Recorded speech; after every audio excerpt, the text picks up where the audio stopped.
আজকের ব্লগটা আমরা শুরু করছি চট্টগ্রাম থেকে। চট্টগ্রাম সীতাকুণ্ড আছি আমরা এখন। মাত্র ট্রেন থেকে নামলাম সীতাকুণ্ড চন্দ্রনাথ পাহাড়ে উঠবো, পাহাড়ের দিকে।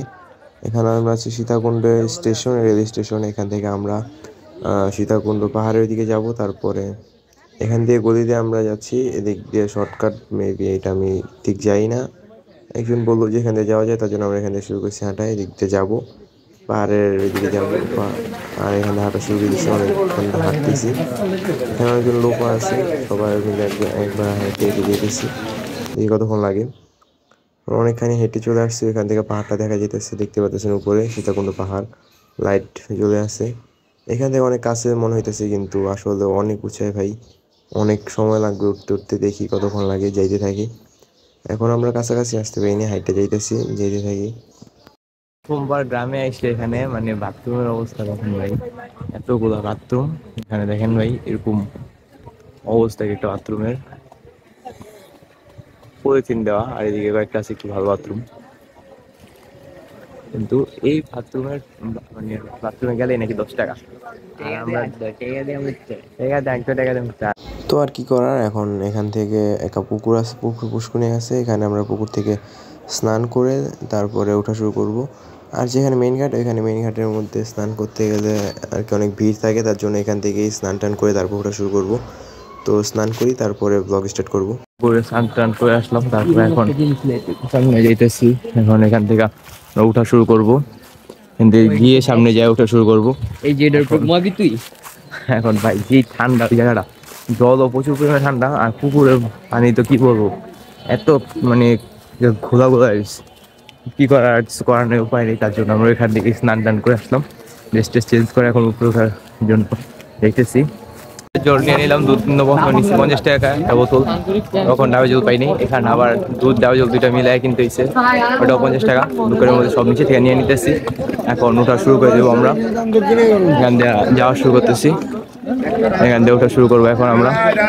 ভাই ওঠা শুরু করছি, এখানে পিছনে আসার পরে দেখি যে এখানে অনেক ভিড় লেগে আছে। প্রথম দিক দিয়ে তো ভিড়ই ছিল না, এখানে ভিড় লেগে আছে। একটু সামনে মনে হয় চিকন রাস্তা, যেটা হয় চিকন রাস্তাটা, এখানে লোক কম কম করে ছাড়তেছে। এখানে অনেক মানুষের ভিড় জমে আছে, সামনে ভিড়। এখন এই ভিড়টা কখন ছুটবে, কখন যাবো, কতক্ষণ দাঁড়া থাকতে কিচ্ছু যাই না ভাই। এখন দাঁড়ায় আছি, কখন লাইন ছাড়বো অনেক ধুলা। এখানে উঠে চলে আসছি, ধুলার কারণে কিছু হয়ে গেছে, অবস্থাটা মানে ধুলার কারণে কিছুই প্রচুর মানুষ উঠতেছে। নিচের দিকে তো মানুষ কম ছিল, এখানে মানুষ প্রচুর। এখন আমরা এখানে একটু বসলাম বিশ্রাম নেওয়ার জন্য, অনেকখানে উঠছি। দেখেন কত মানুষ, সবাই উঠতে আছে।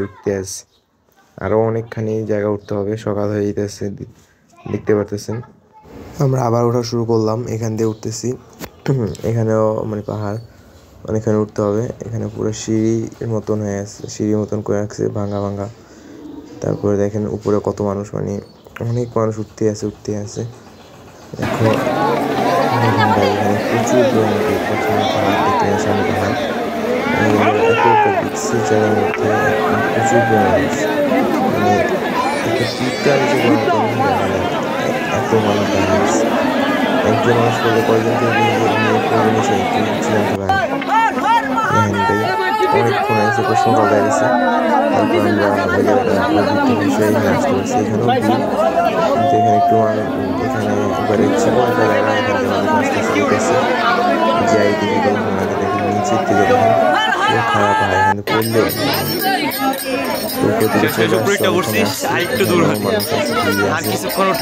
তো এখানে ভিউটা অনেক সুন্দর, খালি চোখে দেখে বুঝতে পারেন কত সুন্দর একটা জায়গা এটা।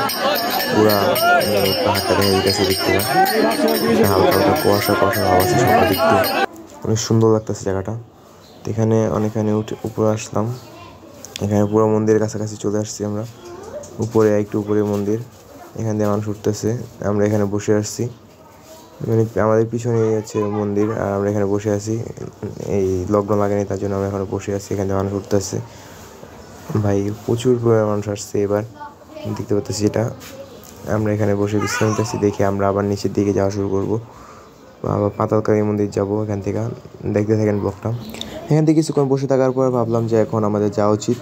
এখানে দেখেন ভাই কত পরিমাণে ভিড়, এখনও কিন্তু লগ্ন লাগে নাই, তারপরে এখানে মানুষের ভিড় জমে আছে, ওরা দাঁড়ায় আছে, অনেকে দাঁড়ায় আছে, অনেকে এখান থেকে আবার চলে যাইতেছে। তো আমরা এখান থেকে পাতালকালী মন্দির যাবো, তার জন্য এখান থেকে বের হয়ে যাবো এখন সামনে যেয়ে, তারপর আবার নিচের দিকে যেতে হবে আমাদের। তো যাই আগে এই জায়গায় ভিড়টা পার হই, তারপর এখানে পার হইতেছে প্রচুর পিছনে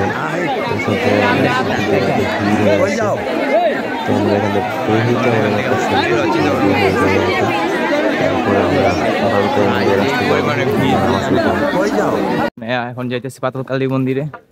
এখান দিয়ে রাস্তা শুরু হয়েছে মাত্র, অনেক কিছুখানি নামতে আসি, অনেক জায়গা বাকি ভাই। রাস্তা কত চিকন এই জায়গার, এখান দিয়ে যদি একবার পরে কেউ ওঠার মতন অবস্থা নেই।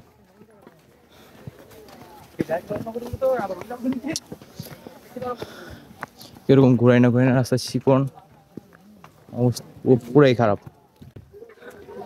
উঠছি রাতে, তারপর ওইখানে লগ্ন শুরু নেই, তার জন্য আমরা এখন পাতালকালী মন্দির যেতেছি। ওইখান থেকে আইসা তারপর আবার শিব মন্দিরে যাবো। ভাই আমার টাফ, পুরা খারাপ রাস্তা, এখান দিয়ে নামতে ভাই একদম জান ফাইটে গেছে।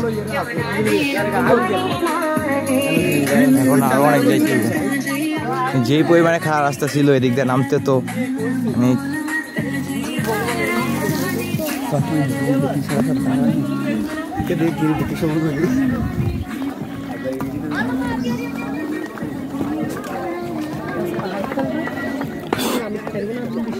এই আবার খারাপ একটা রাস্তা।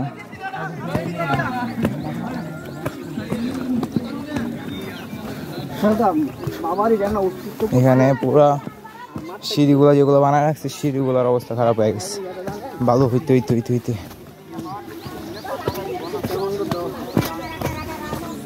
প্রচুর নিচে ভাই রে ভাই। নামতেছি তো ফ্রিলি হবে, কিন্তু ওঠার সময় কি হবে বুঝতে পারতেছি না। এখন আবার উপরে দিকে উঠতে হবে। এখানে খালি দেখেন ভাই কি পরিমাণ নিচে, বুঝলি দেখেন। এখান থেকে যদি কেউ একবার পড়ে ভাই, এখানে তো অস্তিত্বই নেই। ঠিক আছে তো বলতে পারতেছি না ঠিক, প্রচুর নিচে একটা চিকন রাস্তা, সাইড দিয়ে পুরো খাই।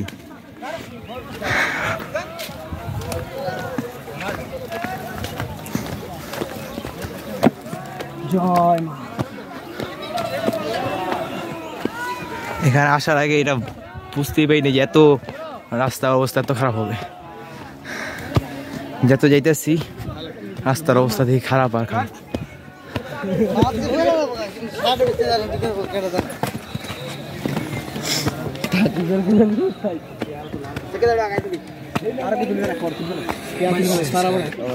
ছবি তুলিস আসছে না, ওঠে না বুঝলা,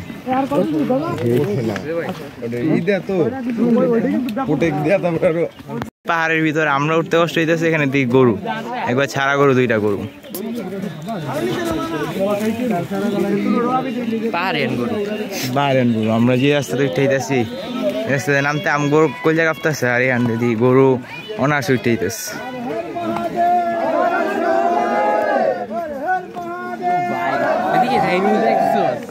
ওরে ভাই অবস্থা দেখছেন ভাই, কে কত নিচে, হ্যাঁ দেখা তো ভাই ভিউটা জোস লাগতেছে।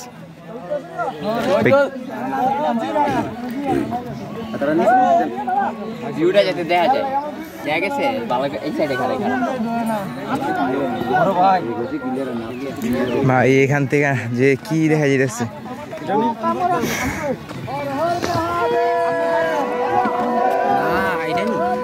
খালি চোখে দেখলে ভাই বুঝতে পারবেন এটার ভিউটা কত সুন্দর।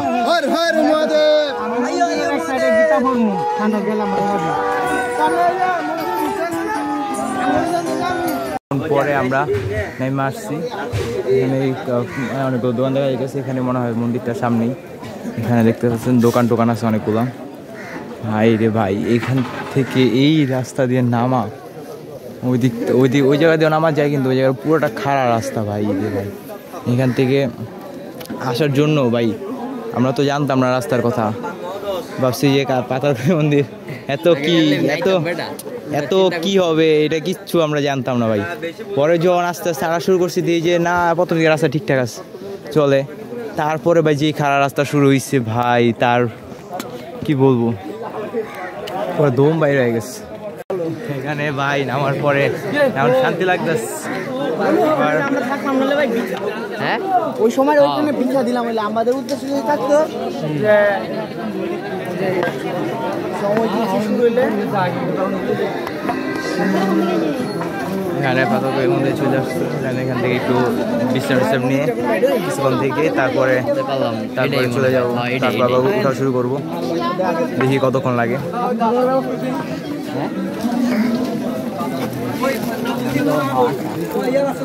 দেখেন ভাই এখানে পাথর, অনেকগুলো পাথর, এখানে মনে হয় মন্দিরটা, দেখা যাক এখানে কিনা।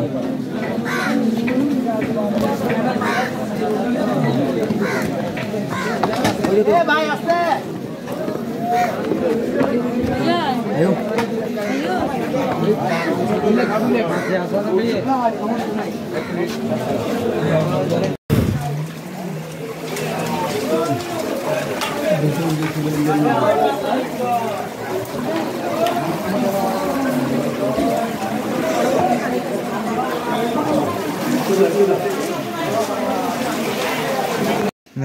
এই জায়গাটা নীরব আছে, পাতালকালী মন্দির দেখে আসলাম।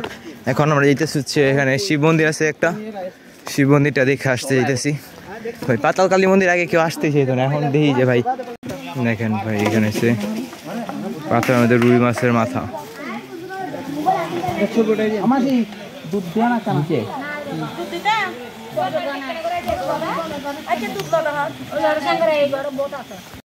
শিবলিঙ্গ দেখতে পাচ্ছেন এখানে পাথরের মাঝখানে, এখানে নিচে নামতে হয় না, এই মাথার প্রদর্শন করতে যেতে।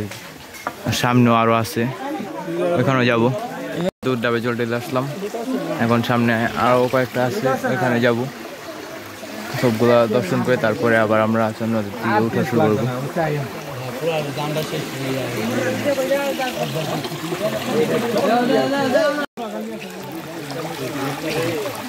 এখানে তিনটা শিবলিঙ্গ একসাথে। এখানে ভাই এত নিচে কুকুর, মানুষ আসতে ভয় পায়, এখানে কুকুর থাকে। কুকুরটাকে বিস্কুট দিল কিন্তু বিস্কুট খায় না। মানুষ বানালাম পাপি, যে পাপি বান্ধা পাপি বান্ধার থেকে এক খাইবো না, খাবি না রে? দিদি হইতেছে হ্যাঁ নতুন একটা বাংবো, কোনটা পছন্দ? খাইবো না মনে হয় ভদ্রা। আর উনি ও কখন কোন জায়গায় থাকে কেউ জানে। সাবধানে দেন, কারণ ইয়া করে কামড় দে, খ্যাপ মানে ঠিক খানি না, মানে আরে ওই বোঝরে খাওয়াই না।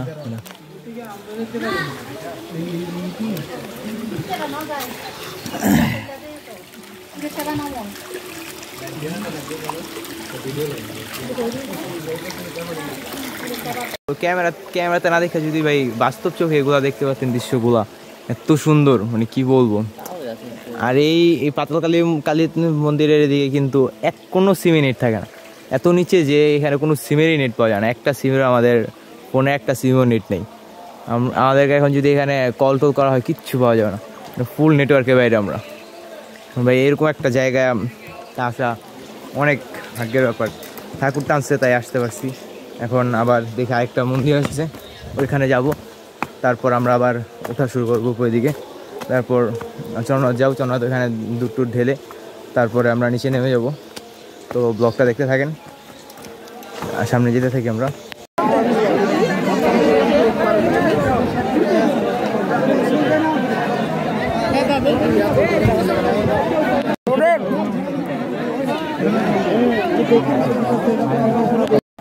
চন্দ্রনাথ পাহাড় থেকে নেমে আমরা এখানে হোটেল থেকে খাওয়া দাওয়াটা সেরে নিলাম। এখন আমরা নামা শুরু করব। তো দেখেন এখান দিয়ে আমরা ইকো পার্কের রাস্তা দিয়ে নামা শুরু করছি, কারণ ওইখানে ওই যে রাস্তা দিয়ে নামার রাস্তাটা, ওই রাস্তা প্রচুর পরিমাণে মানুষ, পুরো ভিড় হয়ে আছে, তার জন্য ভাবলাম যে এখান দিয়ে নামি।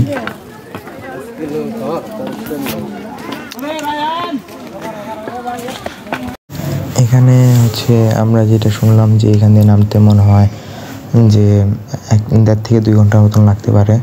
তবুও ভাই ভালো, আস্তে আস্তে নামি, সমস্যা নেই। কিন্তু ওই ভিড় দিয়ে নামাচ্ছে, এখান দিয়ে রিল্যাক্সে আস্তে আস্তে নামাটাই আমাদের কাছে ভালো মনে হয়। এখান দিয়ে অনেকেই নামতেছে, এখান থেকে সুন্দর একটা ভিউ আছে। ওইখান থেকে নেমে আস্তে আস্তে অনেকখানি নেমে চলে আসছি, কিন্তু এখান থেকে আরও মনে হয় 20-30 মিনিটের মতন লাগবে। এখানে বসে আছি, একটু বিশ্রাম নিতেছি, তারপর আবার হাঁটা শুরু করবো। তারপরে নেমে দেখি বাস বা ট্রেন যেটাই পাই ওইটা দিয়েই চলে যাব। একবার শহীদের অবস্থা পুরো কাহিয়ে যাচ্ছে, একবারে শক্তি নেই শহীদের ভিতরে। অনেক হাঁটাহাঁটি করছি সারা রাত, কালকে রাতে থেকে হাঁটতেই আসছি।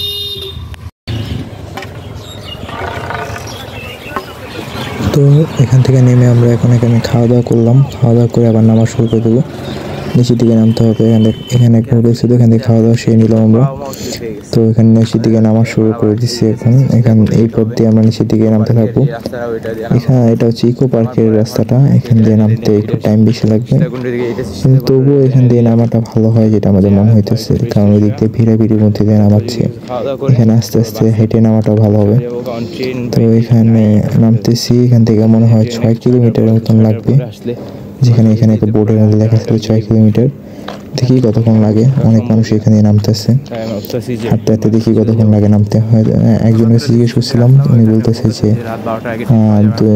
1.5 থেকে 2 ঘন্টার মতন লাগতে পারে। বাস স্টেশনে ওইখান থেকে বাস নিয়ে বাসে উঠে দেন ঢাকা চলে যাব। হয়তো বা এখন বাজে 3-4টা বাজে যেতেছে, তো হয়তো বা এই 10টার মধ্যে হয়তো বা ঢাকায় চলে যেতে পারবো। যাই আগে দেখি ওইখানে কী অবস্থা, তারপরে দেখা যাক। ট্রেন স্টেশন থেকে বের হয়ে আমরা ডাইরেক্ট বাস স্টেশনে চলে যাই। ওইখান থেকে বাসে করে আমরা ঢাকায় চলে আসি। ঢাকায় আসতে আসতে আমাদের প্রায় 1:30টা বেজে গেছে। তো ঢাকায় এসে আর ওখানে ক্লিপ নেওয়া হয়নি, তার জন্য কোনো ক্লিপ দিতে পারিনি আপনাদেরকে। তো ব্লগটা কীরকম লাগছে আপনারা সবাই কমেন্টে জানাবেন, এবং সবাই লাইক, কমেন্ট এবং শেয়ার করবেন। তো আজকের মতন এখানে বিদায় নিতেছি, টাটা।